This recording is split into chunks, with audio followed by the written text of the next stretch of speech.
Hello, everyone, and happy First Chapter Friday.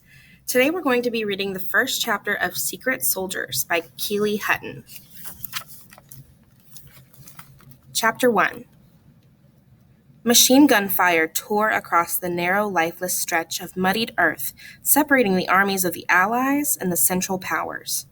The soldiers called it no man's land, but the battlefield was not barren of men. British and German, Belgian and French, it claimed them all, without prejudice and without mercy. A young soldier crouched behind a trench wall.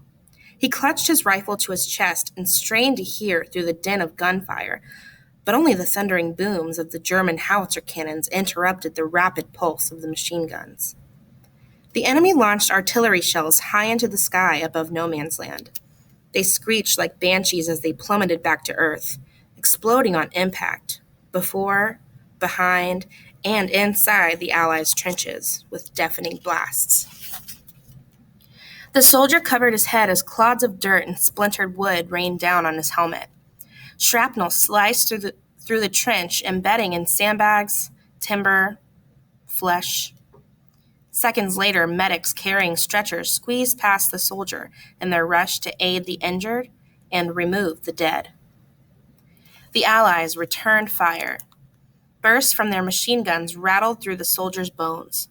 Each explosion and an answering volley of gunfire twisted his muscles tighter and tighter, until he feared that when the command finally came, he wouldn't be able to move. Securing his rifle in the crook of his arm, he rubbed his hands together to regain some warmth and feeling. When they tingled again with circulation, he raked his fingernails across his arms and neck to relieve the constant itch of body lice. He scratched until he drew blood, welcoming the momentary distraction the pain produced, but the itching and fear returned the second he stopped. Hardened candle wax filled every seam of his shirt and trousers, and scorch marks marred the heavy wool of his uniform, evidence of his desperate attempts to burn the rice-sized lice from his clothes. But it was a losing battle. In the trenches, there were always more lice to kill, just as there were always more enemies to fight. A spray of bullets slashed across the sandbags at the top of the parapet. The young soldier looked to his brothers in arms, pressed shoulder to shoulder along the trench wall. The officer to his left stood closest to the ladder. His right hand held his rifle. His left gripped the fourth rung. He would be the first to go over the top. The young soldier would follow. Cold tension seized his muscles again as the thought of leaving the protection of the trench and charging across the open field with nothing between him and the enemy's bullets except 100 yards of battle-scarred terrain and God's will. He stared at the officer, hoping to gain an ounce of courage from the veteran warrior.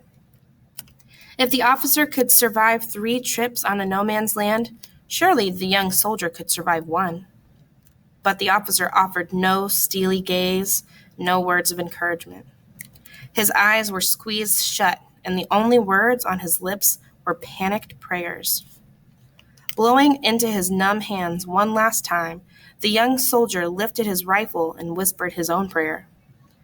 As if in response to his pleas, the gunfire stopped. The soldier listened for the high-pitched whistle signaling the start of their attack on the enemy position.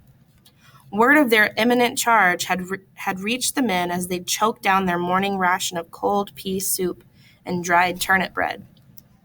What little appetite the young soldier had possessed curdled with the news, so he left his ration for another soldier and sat in his dugout, waiting for the signal and praying for courage. Hours later, he'd still received neither.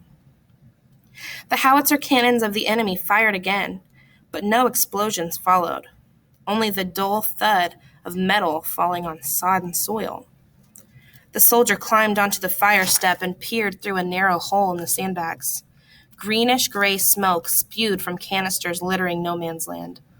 A steady evening breeze carried the chlorine gas, tinged with the scent of pepper and pineapple, across the battlefield toward the Allied troops.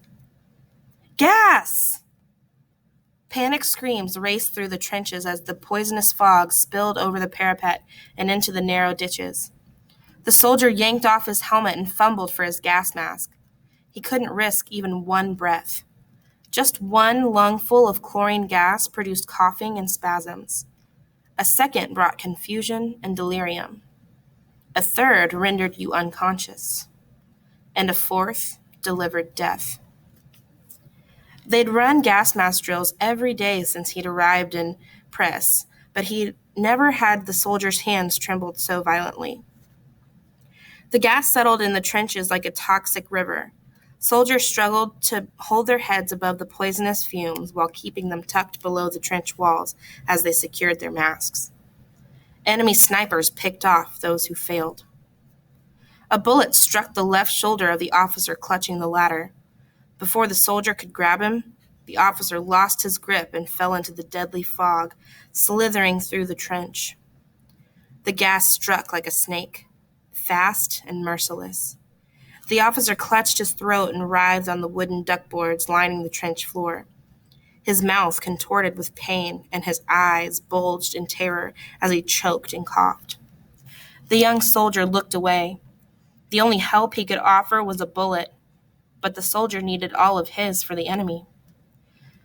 Tears streamed down his cheeks and mucus flowed from his nose as he tucked his head lower and secured his mask.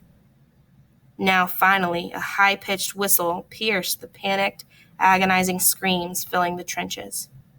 A muffled command followed. "Over the top, boys!"